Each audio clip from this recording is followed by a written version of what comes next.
mas maganda pa rin yung yung ano ba to, updated kayo sa mga pinapasa nyo. Kung ano man yung yung kailangan ng ng agency, kaagad, comply kaagad kayo. Pero yun nga,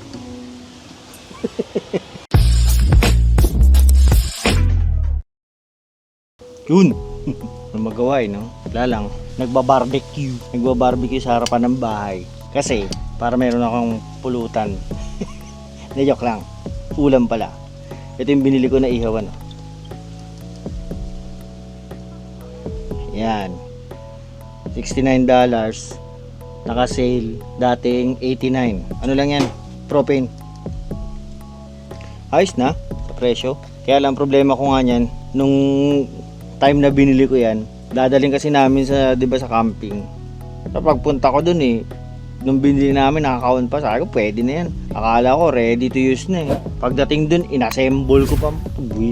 Buti lang may mga kasamang mga mga Philips, saka basta yung mga gamit, mga tools.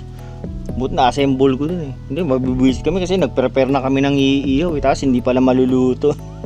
Mga pala, update dun sa baha dito. Ngayon yung araw ng yung sabing peak, yung parang pinakamataas na iaangat nung Assiniboine River. Na talagang mataas na yung niya, yung baha. Mataas na yung ilog kasi nilagyan na nila ng ng sandbag, yung super sandbag. Pero nag-i-spill over pa rin siya sa sa kalsada. Kaya yung daanan yung alam mo yung baha na, pero hindi naman ganun kataas, pero alam mong mataas na yung inangat ng ilog kasi yung katabing part yun, malalim yun na ngayon ang taas na ng tubig Ang dami doon, ang daming, may mga reporter nga nakita ko papa-interview sana ako. Pero ayos lang naman kasi naagapan ni Brandon. Kung sa Pilipinas yan, marami nang nalubog na bahay. Ayos din yung ginawa ng na Brandon. Magaling ang ginawa ni Brandon. Bebastingan natin. Shit. Mas ng hangin, visit. Kaninang kailangan ng hangin, wala. Sobrang init ngayon. Iba yung yung init. Siya, humid. Pagka pinawisan ka, malagkit. Akala ko hindi nagaganito rito. Ganun din pala. Bango. Akala mo kung anong iniiyaw, mais lang naman. Hindi, mamaya chicken. Marinate kami chicken. Saka yung isaw. Yun ang masarap na pulutan. Tapos bumili ako ng Bacardi. Sarap. Kaya mo na yung workout na yan. O nga pala, meron mga nagtatanong sa akin yung tungkol sa pag-a-apply sa pagiging butcher. Actually, hindi na ako masyadong updated, pero sa mga balita ko sa mga panibagong nakarating dito sa Canada, usually yun dito sa may kabilang company sa Nipawa, iba na rin talaga yung mga galawan. Hindi na siya yung tulad ng dati na kapag ikaw nakakumpleto ng requirements, meron ka na ganitong ganyan, na yun, asahan mo na masasama ka na sa lineup. Ngayon daw hindi na. Hindi lang to dun yung sa sinasabi ko na company Marami akong natatanungan na yun nga, iba na yung yung galawan ng mga agencies. Kailangan daw meron ka ng, hindi ko sasabihin kung anong agency pero hindi ito nagpe-pertain dun sa sinabi ko na yung company rito. Iba siya. Pero karamihan ng mga agencies ganun na raw galawan. Kailangan yung usual pa rin, kailangan kumpleto ka ng requirements. Tapos ngayon daw dapat meron ka na ring IELTS. Hindi tulad dati, 'di ba? Hindi naman kailangan ng IELTS basta kasi pag i-examine kasi pag ka naman mamak exam ka naman Ngayon kailangan na talaga, required na siya. Ang pinakamasaklap ngayon, dapat meron kang saka dapat mas maganda rin meron kang kakilala. Kasi sa sobrang hindi mo kasi sobrang dami ng mga applicants ngayon. Oversaturated na nga yung pag mga applicants ng butcher, napakadami na. Tapos hindi lang yun yung nagpapahirap, syempre naghihigpit na rin yung iba-ibang bansa. Pero naghihigpit, pero meron pa rin kasi meron akong ikikwento sa inyo. Meron tayong i-interviewin na kasama ko siya dati sa Monterrey, sa Pilipinas. Ngayon nasa ano na siya, nasa New Zealand na siya, nasa Auckland, New Zealand.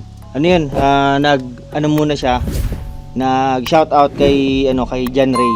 Kasama ko siya dati sa Monterey dito sa sa may sa Robinsons. Sa Robinsons kasama ko siya. Matagal niya ring inano yun, yung parang ginapang niya rin kung paano makapunta sa bansang gusto niya.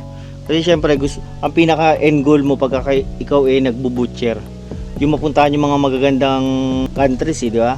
Canada, New Zealand, Australia, sa UK, Europe, yan yung mga magagandang puntang bansa.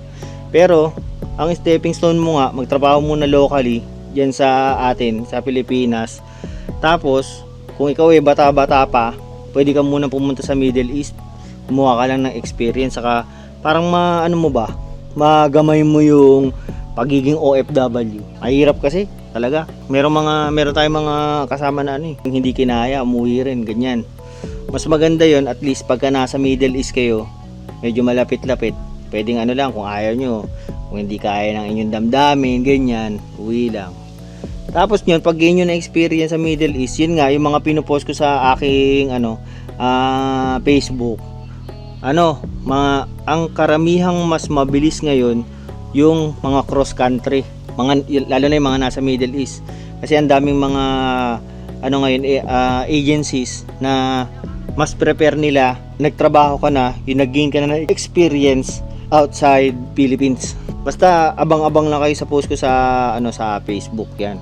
Tapos yun nga, pagka na-gain na kayo ng experience nyo doon, sa kunyari kung napunta kayo sa Middle East, meron sa Taiwan, pwede na kayo ngayon mag-apply cross country papunta sa mga gusto nyong bansa. Yung talagang mga magaganda yung benepisyong bansa, malalaki sahod, pwede kayong manirahan, pwede kayong magtayo ng pamilya, ganyan. Kasi sa Middle East, pwede naman, kaya lang hindi kayo magiging residente, kayo makakabiling bahay. Dito sa Canada, pwede yun lahat. Saka mas maganda yung pasahod. Saka alam niyo naman, pang pang stepping stone lang yung pagbubutcher dito tulad ngayon, yung ako proud ako, yung mga kabatch ko ngayon, iba-iba na rin yung mga trabaho. Nagsialisa na rin sila sa sa Maple Leaf, yung sa dati kong company. Tapos yun, ngayon nasa ibang mga na sila, companies, hindi na sila butcher. Mga stepping stone lang talaga. Yun ang maganda. Pagka kayo nakapunta na sa mga bansang gusto nyong puntahan, pwede na kayong pwede nyo nang ipurso kung ano man yung gusto nyong trabaho, kung ano yung gusto nyong future. Pero mabalik tayo sa pag-a-apply. Mahirap na raw ngayon, sa totoo lang. Ang dami nagme-message sa akin na, "Sir, baka pwede mo ko i-repair ganyan, i-repair mo ako sa company na na ninyo diyan." Ako, wala akong kapangyarihan ng ganun. Meron lang sa akin mga yung mga onting na pwede kong yung pangal. Pero yung direkta na i-repair ko kayo, walang ganung kapangyarihan si Brand Boy.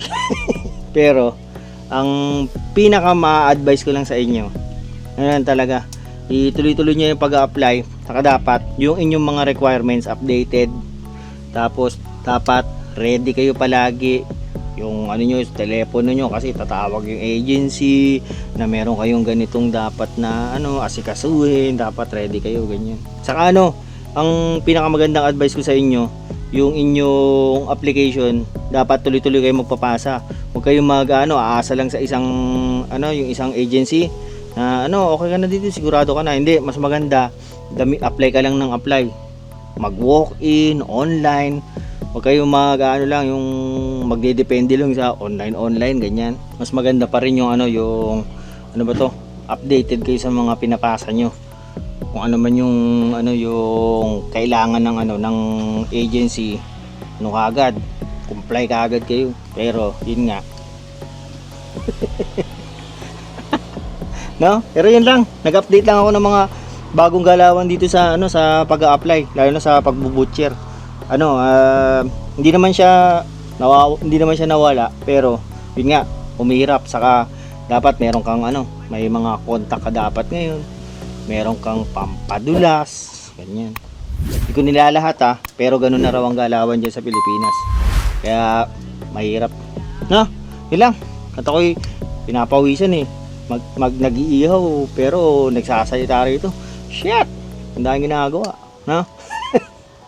Yun lang. Like, share, subscribe, mga alam niyo yun. Sino pa alam?